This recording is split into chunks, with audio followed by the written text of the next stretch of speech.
Hey everyone, this is Mark for the Gun Guy channel, and today we are taking a look at the new Rossi 357 revolver, the RM64. We're going to look at this gun right after this.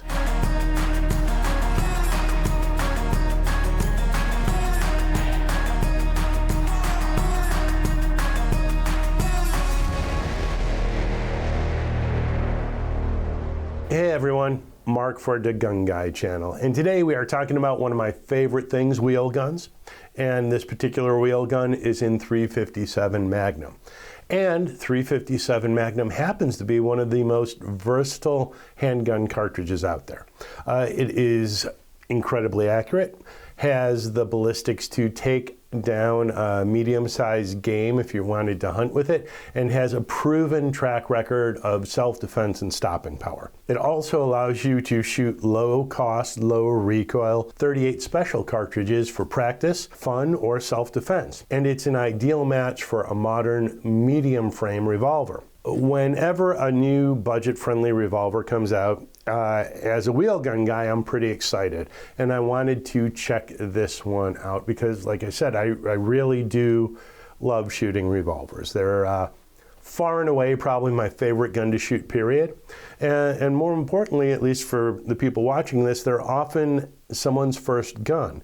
They're usually recommended as first guns because they're pretty easy to operate and get into, but they can be pretty tricky to master, as you're going to see as we get a little bit further into this video. So we're going to take a look at the very budget-friendly Rossi 357 4-inch revolver, also known as the RM64. But before we do, if you have been enjoying our videos, if you like what you hear, please subscribe. That way you get to know about our videos as soon as they come out.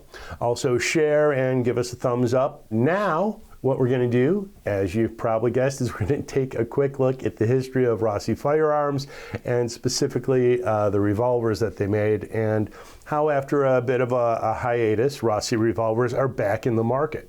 We're going to go unbox the gun that we have, go over the specs, and see how it shoots at the range. If you don't want to sit through all the history and the other stuff and you want to get right to the unboxing, you can go ahead and jump forward. We always mark our chapters, but for those of you who are curious about what happened at Rossi and how it started, here we go. The Rossi company was founded in 1889 by Amedeo Rossi in São Leopoldo, Brazil. Now, Rossi was an Italian immigrant, and he brought some European craftsmanship and gunsmithing skills to Brazil. So they were focusing on producing high-quality firearms for local and international markets at relatively reasonable prices. During its early years, Rossi was a modest operation, but its reputation grew quickly due to the durability and affordability of its firearms, which attracted the attention of not only people in Brazil, but also South America and eventually worldwide. By the mid-20th century, Rossi had expanded its manufacturing capabilities and started exporting firearms globally, particularly to the United States, where they were marketed as budget-friendly alternatives to more expensive American and European brands. Rossi focused on producing affordable, reliable firearms for everyday use, especially revolvers and rifles. Now, of note, in the 1960s, Rossi imported the Rossi Princess, which was one of the first revolvers imported into the United States. And it was a .22 long rifle revolver that was very much inspired, if you will, by the Smith & Wesson Ladysmith. Now, another popular Rossi revolver from the 1960s was the Rossi Model 68, which was a .38 special designed for self-defense and law enforcement. This particular gun was very akin to the Smith & Wesson's Chief Special or Colt's Detective Special. Another important revolver in the Rossi lineage of revolvers was the Rossi 971. This was a full-size .357 revolver introduced in the late 1980s, and it allowed Rossi to compete with higher-end brands like Colt and Ruger while maintaining its hallmark of affordability. And while handguns were always a mainstay of Rossi, they always seemed overshadowed by the company's long guns, which honestly, I love Rossi long guns. As for the company and the product itself, Rossi products were first imported into the United States by Bennett Arms, followed by Firearms International, then the Garcia Corp, and finally Interarms. Then in 1997, Rossi became part of the Brastec conglomeration, which includes fellow Brazilian manufacturer Taurus. And interesting side note, since 1997, Taurus has been the entity responsible for making Rossi revolvers. This was principally because Rossi wanted to focus on their long gun division. In 2010, Taurus actually had taken over manufacturing of all Rossi branded products, and that continues today. Brastec discontinued its Rossi revolver line in 2018 to focus on Rossi's growing assortment of long guns. But as of 2023, Rossi revolvers are back. So they introduced 3 new models. The RM66, which is a 6-inch .357 revolver. The RP63, which is a 3-inch .357 revolver, and the one that we're going to look at today, which is the RM64, which, you guessed it, is a 4-inch .357 revolver. And we are going to unbox that gun right now. So let's take a look at what is in the box. And you get this beautiful blue and white cardboard Rossi box. Very basic. It comes with a manual, instruction manual. The gun. Now the gun did have the orange insert on it, but again, we've shot this gun, so this is not truly an unboxing. It's more of a reboxing unboxing. Anyhow, so you get the gun, you get a lock, you get a warning about lead exposure, which is bad in paint or guns. All the layers of lead paint in this house made it the perfect bomb shelter. And then that is really it. So not a lot of mystery with that. We'll get this out of the way. Let's take a look at the RM64 itself. So this gun is chambered in .357 Magnum and .38 Special. Means it can shoot both of those rounds. It is a double single action, meaning that it can have a double action or single action. This particular model comes with a 4-inch barrel. The overall length on this gun, if you believe the manual in the box, then it is 8.97. If you believe the manual online, it is 9.14 inches. The overall height is 5.47 inches. The width on this gun is 1.46 inches. And the weight is right around 30 ounces, but since we have our scale here, let's take a peek and see exactly what it comes in at. 30.58 ounces. So a relatively light medium frame .357 revolver. It has a 1 in 16.5 right-handed twist with 6 grooves. The front sights are fixed, but there is a serrated front blade, black blade on this, and the front sights are removable on this specific gun. The rear sights are fully and completely adjustable. So that means that you can both adjust the elevation and the windage for when you are shooting. And you do that with this screw in regard to elevation. Basically, you are raising the point of impact by going counterclockwise and lowering the point of impact by going clockwise. In regard to the windage, you basically use this screw to adjust left and right, and what that will do is slide the sight over respectively. So to move the point of impact to the right, you will go clockwise, and to move it to the left, you will go counterclockwise. Now the sights on this I really like. The white line helps with my old eyes quite a bit. So I really like the sight picture that you get with this specific gun. However, each gun has its own preferred sight picture.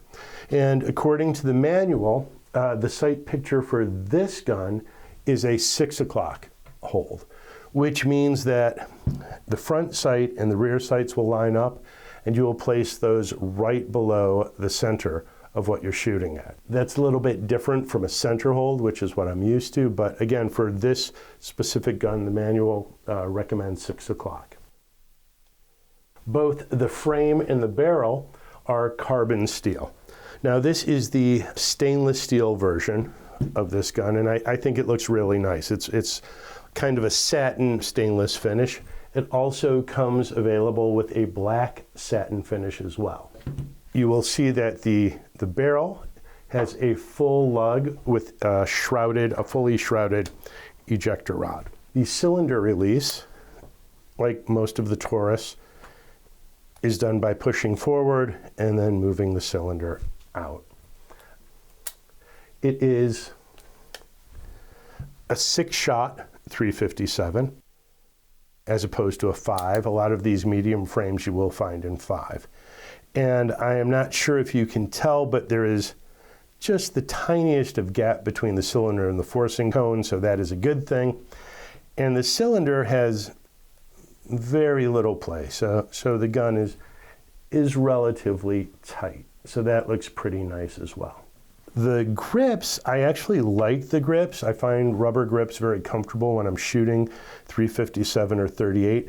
These particular grips are a little bit thin and a little bit small for my hands. One of the things that was somewhat perplexing, and we'll get into it more when we discuss the trigger, was because it's smaller,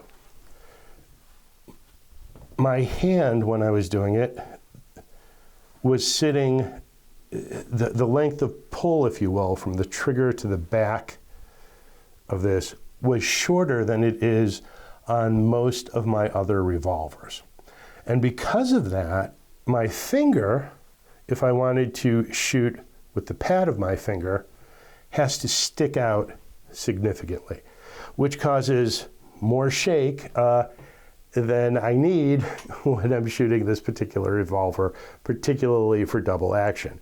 Now, what I discovered was that the advantage to this is actually my finger gets in there pretty deep. That's what she said! When I want to do a double action pull. And even with just one hand, you can see that that's relatively steady when I'm doing it for the camera. Now, there are basically two schools of thought, so I guess we will just jump right to the trigger. One of the schools of thought, which is from Jerry Michalik, who's a champion revolver shooter, and he shoots, his worst day shooting ever in his entire life is still better than my best day of shooting. So I am simply telling you the two theories. I am not picking a side, okay? And I will tell you how I do it, but you pick who you want to listen to. When he shoots a revolver, he shoots it just like he does for single action or a striker fire. And that's basically where the pad of his finger is on the trigger. For me, that tends to cause, if you can see, some shake there because of the fulcrum of how the hand is, right? So even if I'm locked down, I'm getting quite a bit of shake.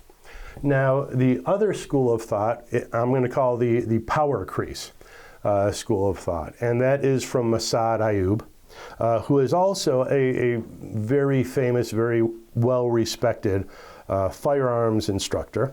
And his focus is really more self-defense. And I also kind of wonder if that's where their different school of thoughts are coming from, where Jerry is really focused on competition and more of the single action, although I don't think he actually shoots single action. I think he even takes the hammers off, so he's shooting principally double action.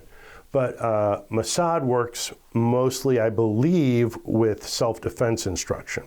And his school of thought, much like the firearms instructor who I go to, One Shot on Target, is that you really want to get your finger in there, and you want to use this crease, or the power crease, and that creates a better angle on the gun. And if you can see, And I do not fire double action perfectly by any stretch, but there's way less movement to the front of the barrel with that. So the advantage with this gun is really not only am I at the power crease, but my finger is a little bit past it. So when I'm coming straight backwards with this, right, I'm really getting a nice angle on the double action. Now in regard to the single action, it doesn't really matter as much. It's so light that there's not going to be a lot of movement whether I'm doing that or whether I'm using the pad. But again, the length of pull, and I'm not sure if that's the correct term, but that's what I'm going to call it, from here to here is about a 1/4 inch shorter than on most of the other revolvers that I have. So this is coming in at right around 3.1. And again, it's not an exact science. So what we're going to do is we're going to jump cut really quickly to a Taurus Model 66 and just show you the different length of pull and also where your finger falls differently. So we're going to do this comparison with another Taurus revolver, and this is another 4-inch Taurus revolver. This is the Model 66, which is basically a clone, a replica of the Smith & Wesson Model 66. And again, the length from the center of the trigger here to pretty much a straight back line to the grip was 3.1 inches roughly. Now if you look here, much shorter, right? So here,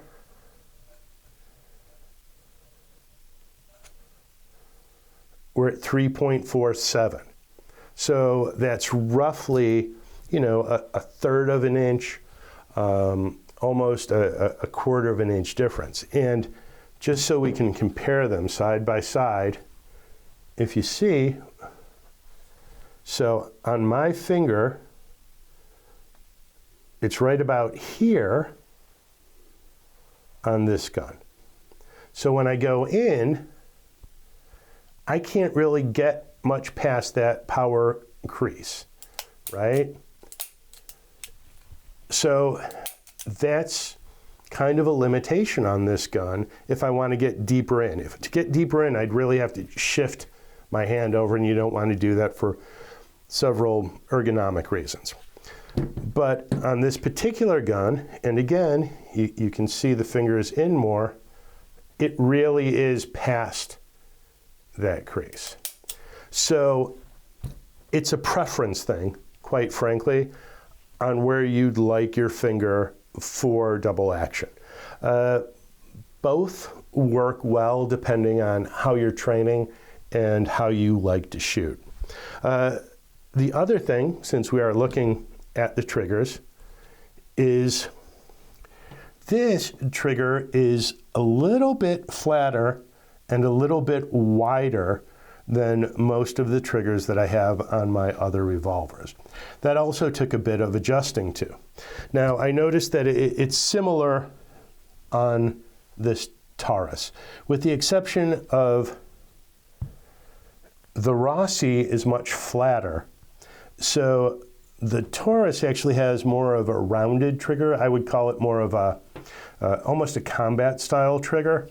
So it does sit in that crease much easier, at least on my hand.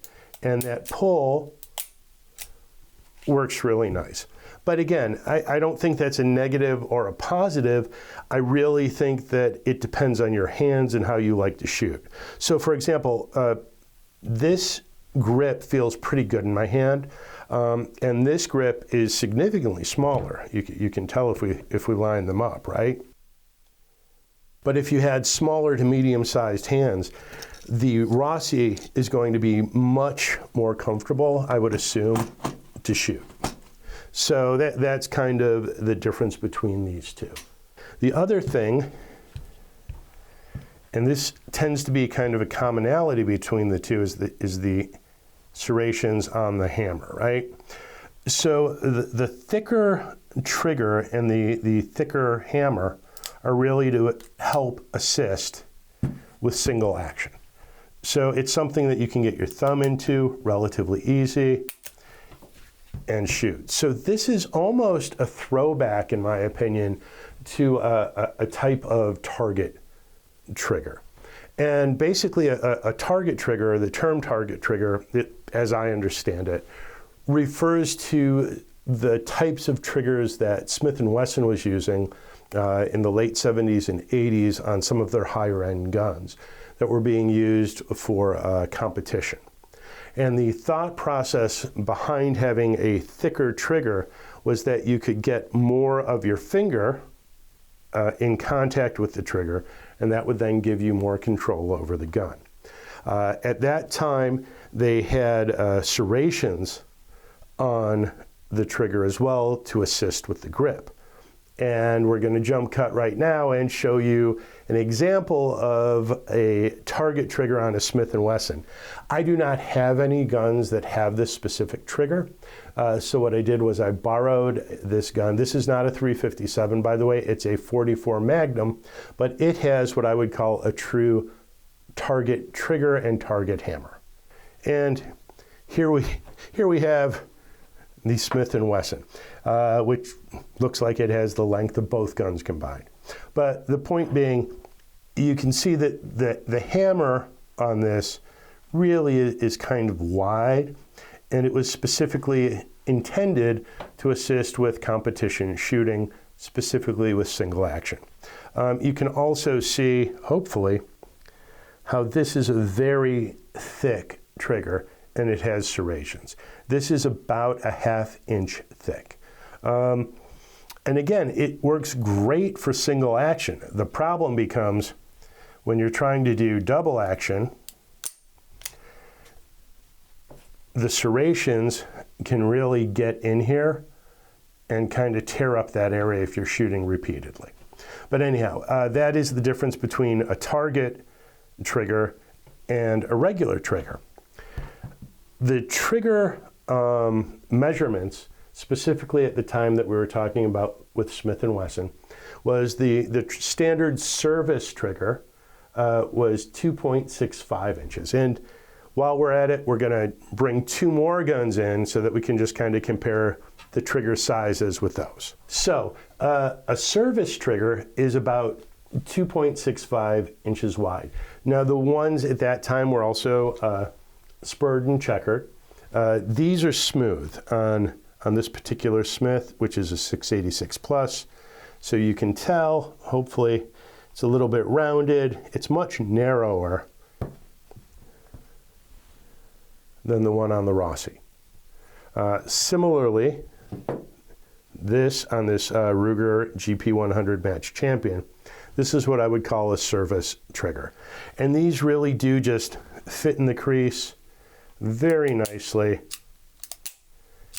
And you, in theory, if you know how to shoot much better than I do, you can just pull them back, a nice steady pull, and you're getting little to no shake, right, or movement on the front if you are stroking the oar smoothly through the water. And I guess that's the tip that people always talk about when they're talking about double action. You want to place the oar in the water on a canoe and smoothly stroke through. That's kind of what you want to do with a double action.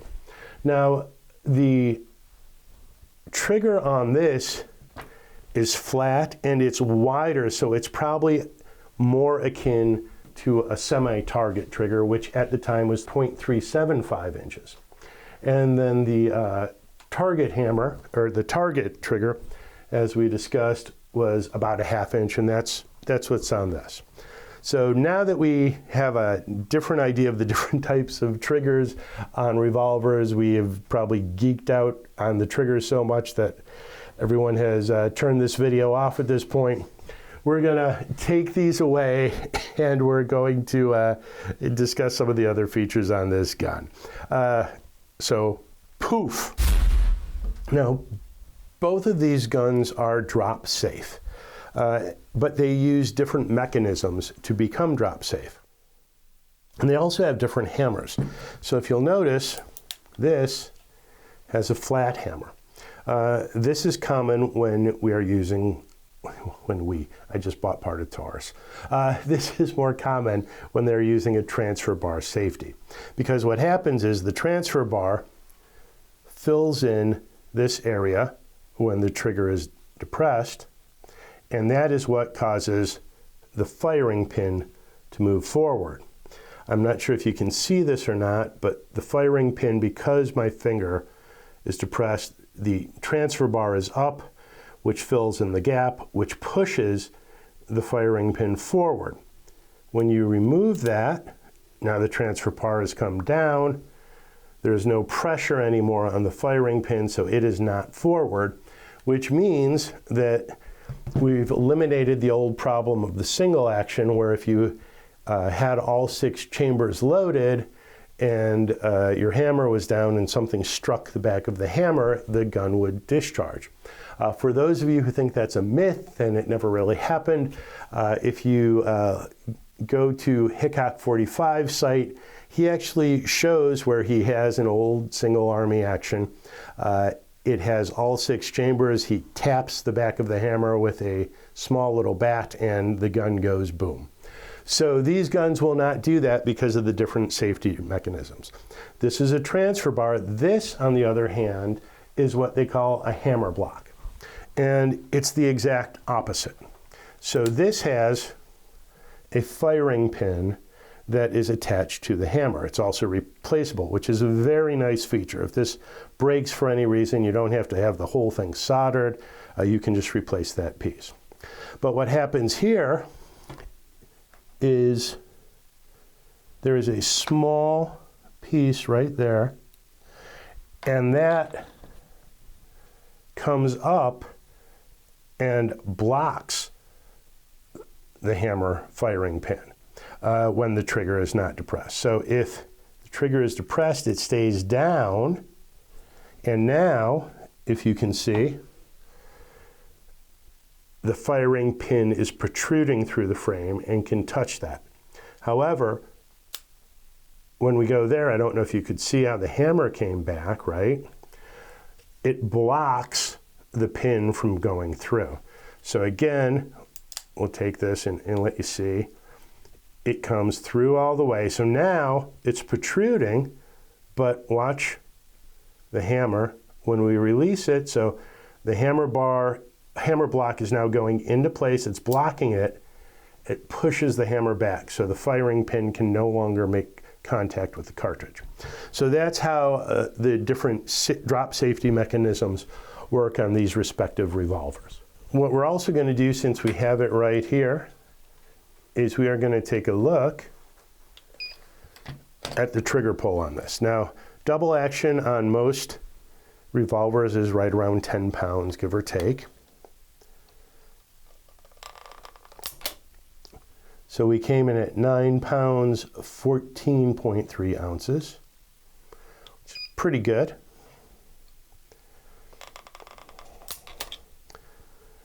£10, 4.8 ounces, still pretty good, kind of what we would expect. 8 pounds, 12.6 ounces. Now, one of the other things that probably should be noted is there was some variation, and I'm sure that's due to how I was pulling. But if you'll notice, when I did a smooth pull all the way back, the weight went down, which is akin to, again, if you do a smooth pull through on a double action, in theory, it's easier to shoot double action with less movement. Now let's try the single action, and I would expect this to come in south of 4 pounds, because it's very much like a very nice striker fire. So we're going to go there.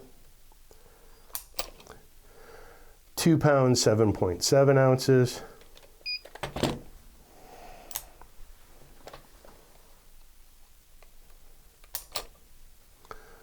£2, 4.7 ounces.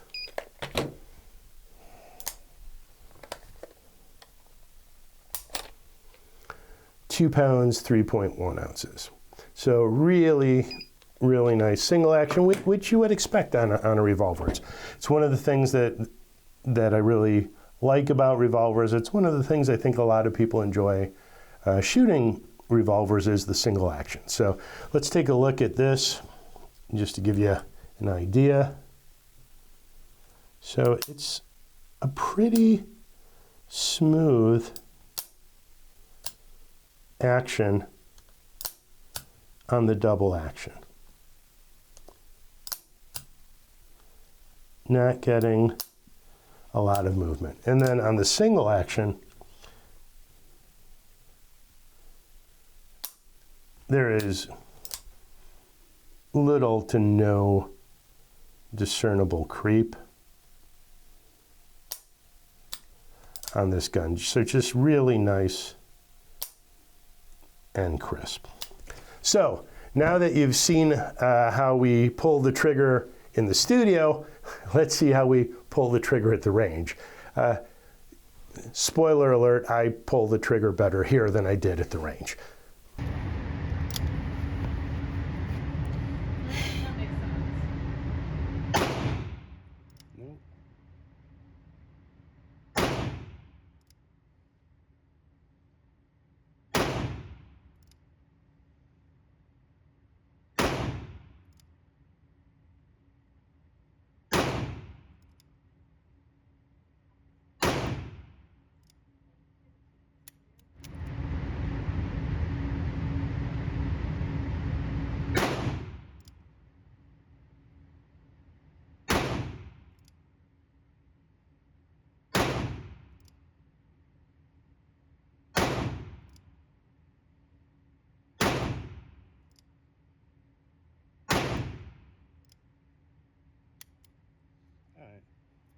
So again, we are going to go clockwise one turn. See what we got.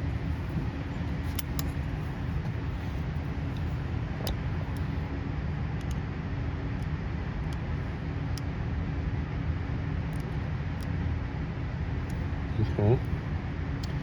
And then to bring it up is what the heck. I'm going to do one counter.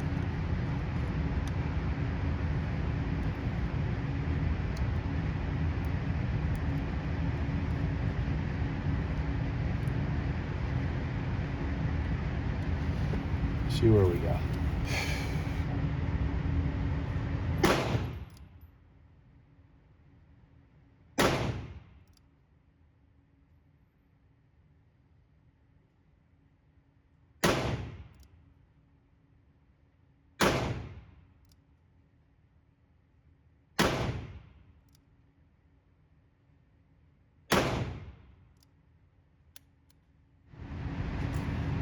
Oh no, see the sights. So it is the sights that's way off. It's just me. We're gonna move that back. See, like,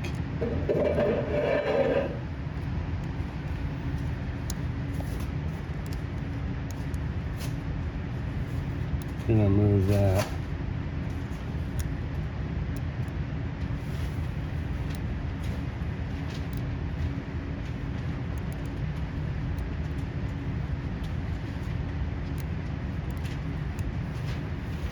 So back to now.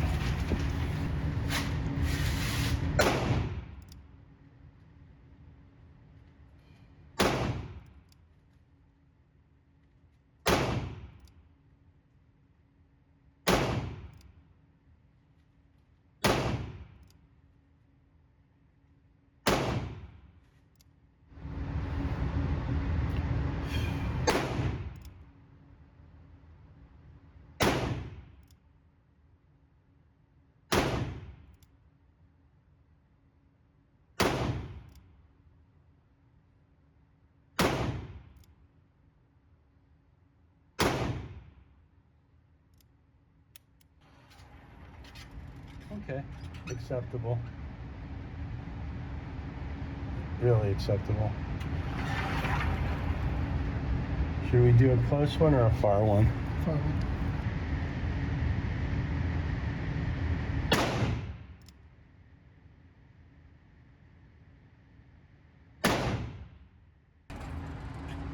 Okay. Really not bad. Yeah. So as you can see, the gun kind of handled pretty well after I got used to it and we adjusted it a bit. So in regard to, the only real thing is I would have liked the grips to be a little bigger.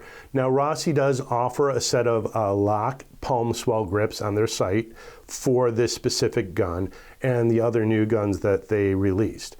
And basically what it is it's a thicker grip, at least that's my understanding. And so for bigger hands, it would fill it better, right? Which would then bring the length of pull on this into more of a normal state, probably give you a better grip. Now these grips are going to be great if you have medium to small hands. My hands are large or extra large in glove size. So my final thoughts on this gun. I really, really do like this gun for double action. It really works pretty well. So also, because of the size and the weight of this gun, the balance on this gun is very, very nice. So one of the other things that's really nice, and honestly for the price of this gun, it's a great feature, is the adjustable rear sights. Also, one of the other really nice features about this gun that I like at this price point is that it has a removable front sight and it's pinned so you could actually swap this out. In regard to the pricing on this gun retails on their website for $606.99. We'll call it $607. But if you look around, you can find the gun for around $410, $420 online right now. So if you're looking for a budget-friendly 357 that's not super heavy, that has a really nice single action, that has a pretty good double action and lets you really get in there, this is a great gun. Thanks for watching. See you next time on the Gun Guy channel. If you like this video, please subscribe, thumbs up. If you didn't like it, give us a comment and let us know what you thought we could do better.